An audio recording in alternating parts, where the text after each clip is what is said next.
I was gonna rip his heart out. I'm the best ever. I'm the most brutal and vicious and most ruthless champion there's ever been. There's no one can stop me. Lynx is a conqueror. No, I'm Alexander. He's no Alexander. I'm the best ever. There's never been anybody as ruthless. I'm Sonny Liston. I'm Jack Dempsey. There's no one like me. I'm from Nairclaw. There's no one that can match me. My style is impetuous. My defense is impregnable. And I'm just ferocious. I want your heart. I want to eat his children. Praise be to Allah. Listen, I'm a student of war.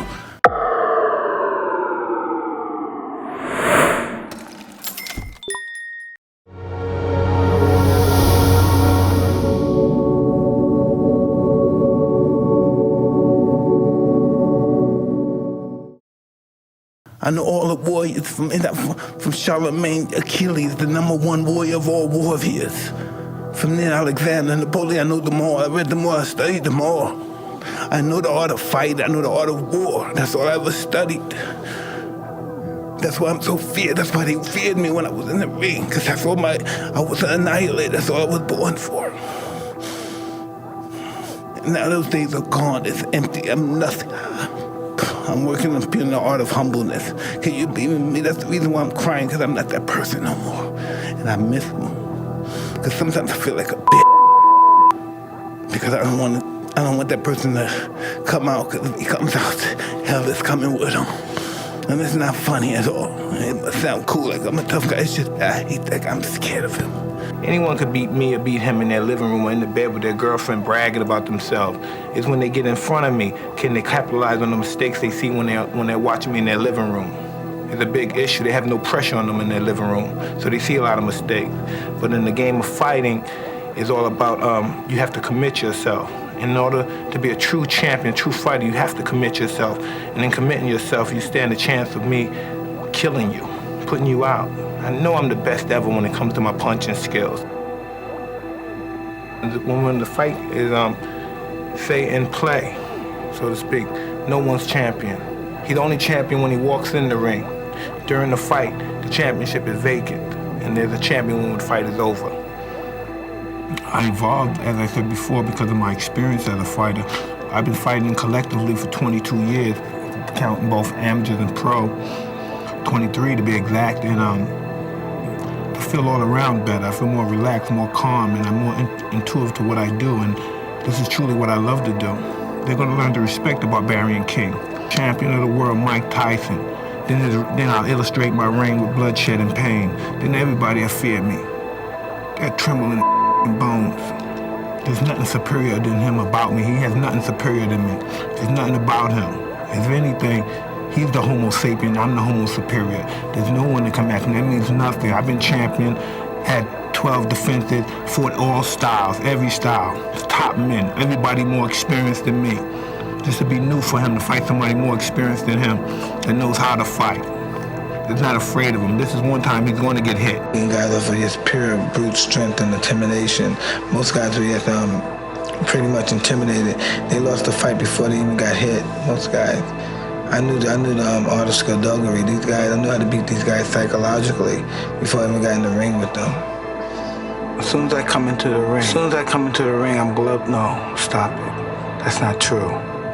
While I'm in the dressing room, 5 minutes before I come out, my gloves are laced up. I'm breaking my gloves down. I'm pushing the lever in the back of my glove, breaking the middle of the glove so my knuckle could pierce through the leather. I feel my knuckle piercing against the tight leather gloves on the Everlast boxing glove. When I come out, I have supreme confidence, but I'm scared to death. I'm totally afraid. I'm afraid of everything. I'm afraid of losing. I'm afraid of being humiliated, but I'm totally confident. The closer I get to the ring, the more confidence I get. The closer, more confidence I get. The closer, more confidence I get. All during my training, I've been afraid of this man. I thought this man might be capable of beating me. I've dreamed of him beating me, but I always stayed afraid of him. But as closer I get to the ring, I'm more confident. Once I'm in the ring, I'm a god. No one could beat me.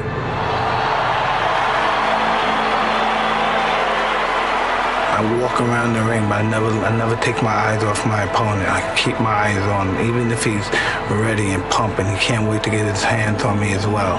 I keep my eyes on him. I keep my eyes on him. I keep my eyes on him. Then once I see a chink in his armor, boom, and one of his eyes may move, and then I know I have him. And then when he comes to the center of the ring, he still looks at me with his piercing look, and as if he's not afraid. But he already made that mistake when he looked down for that 1/10 of a second. I know I had him. He'll fight hard for the first 2 or 3 rounds, but I know I already broke his spirit. During the fight, I'm supremely confident. I'm moving my head, he's throwing punches. I'm making them miss and I'm countering. I'm hitting him to the body, I'm punching him real hard. And I'm punching, and when I'm punching him, I know he's not able to take my punches. 1, 2, 3 punches, I'm throwing him punches and bunches. He goes down, he's out. I'm victorious. Mike Tyson, greatest fighter ever lived. 14 years old, I win this national championship, then I won this junior national championship. I'm breaking record, I knock a guy out in 8 seconds. How did that happen? And he still told me I was imperfect, I was wrong, I was flawed. So I didn't know how that worked, and I just started listening. I said, when I went back home, I was getting ready to do some more robberies, because every now and then I would go back to Brooklyn and do robberies and come back, because the state was paying them like $150 a month, and that wasn't even paying for my pants and my sneakers. So I always went back home and did robberies and came back with nice clothes and told them that my friends gave me these clothes because their older brother can't fit them anymore, something like that. Some ridiculous story. And one day when we were going to do another robbery, a friend of mine was telling me, no, you're with those white people, Mike, stay with them. These people love you, Mike. I saw you win this champion, they love you. So to my friend that told me that, me and him was together one day, we went by a dice game, and we know these guys. These are our friends, guys we grew up with. But something was different. I saw them when we looked at the dice game. We didn't gamble, but they looked at each other. No one said hi. I said, what's up? They would say hi to me, but they didn't talk to him. And so we left, and like a week later, they told me that they killed them. And so and my friend saw me and said, Mike, man, you walked off the game with him. I thought that you would kill too. Because I didn't know these guys were having this little secret war, because I was just coming back and forth. I didn't know the information. And so ever since my friend died, I stayed up there and I never came back, and I became successful. And I became champion at 20 years old, the youngest champion ever.